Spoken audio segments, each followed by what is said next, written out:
నేను మీ పిల్లల్ని గవర్నమెంట్ స్కూల్లో జాయిన్ చేయమని డిమాండ్ చేయట్లేదు. ఒక స్టూడెంట్ ప్రిపేర్ అవుతున్నటువంటి స్టూడెంట్ మీరు ఏ ఉద్యోగం చేస్తారనేసి మీరు అడిగారు అనుకోండి. 2 తెలుగు రాష్ట్రాల్లో ఉన్నటువంటి ప్రభుత్వ ఉద్యోగులు వారానికి ఒకసారి కాకపోయినప్పటికీ వారంలో కనీసం 3 సార్లైనా చేనేత వస్త్రాలను ధరించి చేనేత కార్మికులను ప్రోత్సహించాలని, అలాగే లోకల్గా కొన్ని కంపెనీలు ఉత్పత్తి చేస్తున్నటువంటి ప్రోడక్ట్స్ని వారిని కూడా ప్రోత్సహించాలి అంటూ LPDO local product development organisation demand చేస్తూ ఉంది. ప్రస్తుతం భరత్ గారు మనతో ఉన్నారు. ఆయన డిమాండ్ ఏంటనేది ఆయన మాటల్లోనే విందాం. భరత్ గారు నమస్తే అండి. నమస్తే అండి. ఒక ప్రభుత్వ ఉద్యోగం సంపాదించాలంటే మొట్టమొదటి కావాల్సింది ఏంటిది? ఆ దేశం గురించి ఉన్నటువంటి జియోగ్రఫికల్ సిచ్యువేషన్స్ కానివ్వండి, సివిక్స్. ఇవాళ మన భారతదేశంలో ప్రభుత్వ ఉద్యోగం అనగానే లక్షలలో అప్లికేషన్స్ వస్తాయి. కానీ ప్రభుత్వ ఉత్పత్తులు కానివ్వండి, స్థానిక ఉత్పత్తుల గురించి విక్రయాలలో కానివ్వండి అంతగా ఆదరణ లేదు.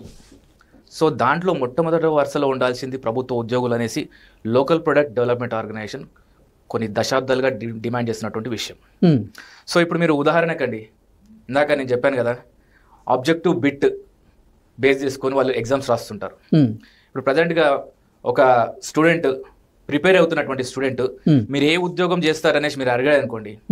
ఏ software employee, B business, C H1B visa కావాలా, లేకపోతే డి మీకు గవర్నమెంట్ ఉద్యోగం కావాలని అంటే టక్కున ఆ 8 లక్షల అప్లికేషన్స్లో అందరూ టిక్ పెట్టేది డి, మాకు గవర్నమెంట్ ఉద్యోగం కావాలి. ఎందుకు అంటే గవర్నమెంట్ ఉద్యోగంలో ఉన్నటువంటి వెసులుబాట్లు ఎలా ఉన్నాయంటే ఒక్కసారి మీరు రిక్రూట్ అయ్యారంటే రిటైర్డ్ అయ్యేంత వరకు మిమ్మల్ని గవర్నమెంట్ చూసుకుంటుంది.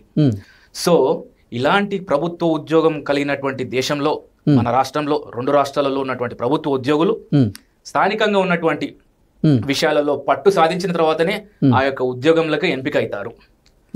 సో ఎంపికైన తర్వాత స్థానికుల గురించి ఏమన్నా పట్టించుకుంటున్నారా అనే దానిపైన ఆలోచనతోని ఈ యొక్క విషయాన్ని ఈ 2 రాష్ట్రాలలో ఉన్నటువంటి తెలుగు ప్రజలలో ముఖ్యంగా ప్రభుత్వ ఉద్యోగులలో ఒక చైతన్యం తీసుకురావాలి అంటే వారంలో ఒక రోజు కాదండి. మీరు ఒకరోజు చదివితే మీరు పరీక్ష పాస్ అవ్వలేదు.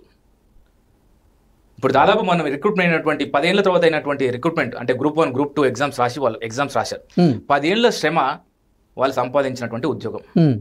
సో అలా స్థానికంగా డెవలప్ అవ్వాలి అని అంటే వారానికి ఏదో మచ్చుకు ఏదో తిన్న తర్వాత టిప్పేసినట్టు వారంలో ఒక రోజు చేనేత వస్త్రాలు ధరిస్తేనే నాకు తెలిసి అసలు వారంలో ఒక రోజు కూడా చేనేత వస్త్రాలు ధరిస్తున్నట్లుగా నేనైతే ఈ మధ్య కాలంలో ఎక్కడ చూడలేదు. లేదండి.